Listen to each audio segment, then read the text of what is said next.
요즘 사람들은 이 본인 사주에 네, 이 금전이 많다, 적다라는 거 어느 정도 인지를 하고 있겠죠?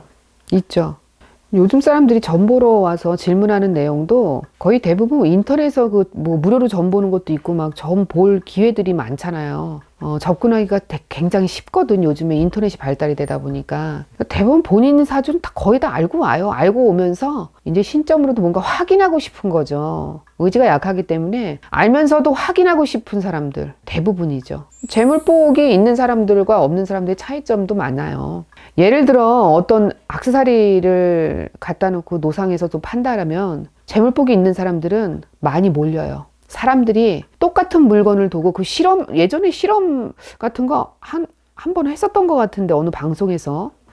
아, 네, 본 것 같아요. 그래서 액세서리를 노상에서 펼쳐놓고 재물복이 있는 사람과 없는 사람들 비교를 해봤어요. 재물복이 없는 사람들은 사람들이 지나가다가 쳐다도 안 보고 그냥 지나가는데, 재물복이 있는 사람은 사람들이 이상하게 액세서리가 더 이뻐 보이고 빛이 나 보이는 거예요. 그러니까 그 앞에 가서 자꾸 물건을 만지작 거리고 물어보기도 하고 결국엔 사게 되고 그런 경우들이에요. 그게 사조팔자 기운대로 산다고 하잖아요. 태어날 때부터 내가 어떤 기운들을 다 갖고 태어납니다. 손에 쥐고 태어나요. 그래서 우리가 콕 쥔 손으로 신생아 때부터 손을 안 피잖아요. 복이 날아갈까봐 손을 안 피는 건 아니고요. 그래서 이제 그렇듯이 손에 꼭 쥐고 태어나듯이 이제 복을 쥐고 태어난다.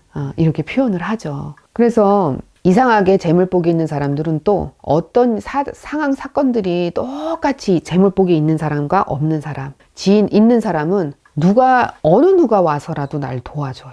어떤 상황을 만들어주기도 하고, 돈을 벌 수 있는 상황을 만들어주기도 하고, 또 돈을 빌려주기도 하고, 크게는 또 돈을 갖다 주기도 하고, 재물복이 있는 사람들은 그런 경우들도 있어요. 허나 재물복이 없는 사람들은 그냥 혼자 항상 있어요. 누가 와서 도와주는 사람은 없어요. 내가 정말 하다못해 나가서 아르바이트라도 해야지 돈이 벌리고, 정말 돈이 없다고 해도 돈을 빌려달라고 해도 돈을 안 빌려주고, 부모한테 형제한테 돈을 좀 빌리려고 해도 그렇게 좀 순환이 잘 안 되는, 이런 예를 들어서 그런 경우들이 좀 있어요. 그래서 재물복이 있는 사람은 돈을 써도 또 쓴 만큼 돈이 들어오고 회전이 되고, 돈이 없는 사람은 돈을 써도 돈이 들어오지가 않아요. 그래서 돈을 더 아낍니다. 허나 우리가 세상 이치 순리 원칙에 돌고 돌잖아요. 어느 정도는 나도 좀 써주고 또 쓴 만큼 돈이 들어오는 건데, 너무 그 순환도 안 되고 돈이 너무 궁핍하다 보니 자꾸 쥐게 되는 거죠. 올가매게 되는 거죠.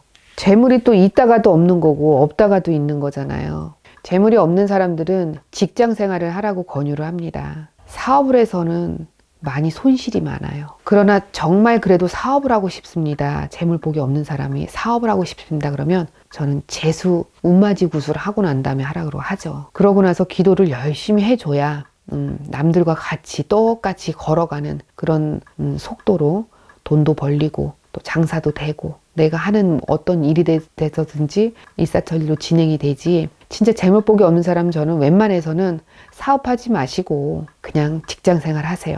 다니던 직장 다니면서 월급쟁이로 월급 받으면서 사세요.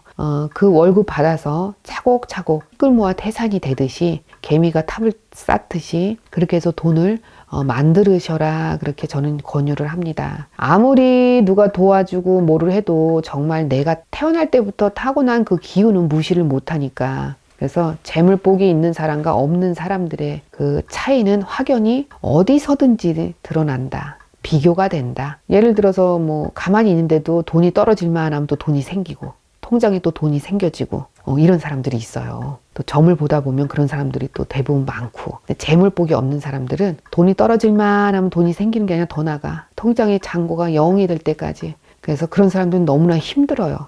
사는 게 힘들어. 궁핍해질 수밖에 없어요. 그러면 또 방법은 있어요. 내 배우자를, 재물복이 있는 배우자를 만나는 거죠.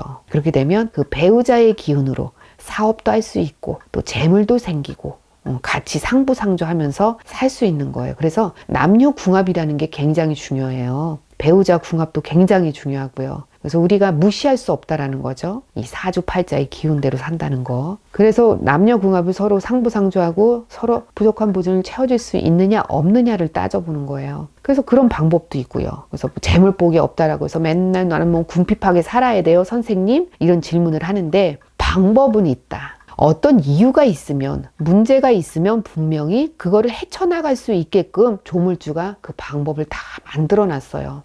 하지만 일반인들은 모르니까 저희에게 와서 그 방법을, 해결 방안을 물어보는 거고요. 어찌됐건 간에 오늘의 그 질문 내용대로라면 돈 많으면 좋죠. 내가 하고 싶은 거 하면서 먹고 싶은 거 먹고 사고 싶은 거 사고. 하지만 거기에 따른 대가들이 다 따른다는 거예요. 그래서 열심히 노력해서 지금 상황이나 미래나 또 과거나 너무 흔들리지 마시고 앞으로만 위해서 열심히 해서 돈 많이 버세요, 여러분. 돈 많이 버세요. 좋은 말씀 감사합니다. 네.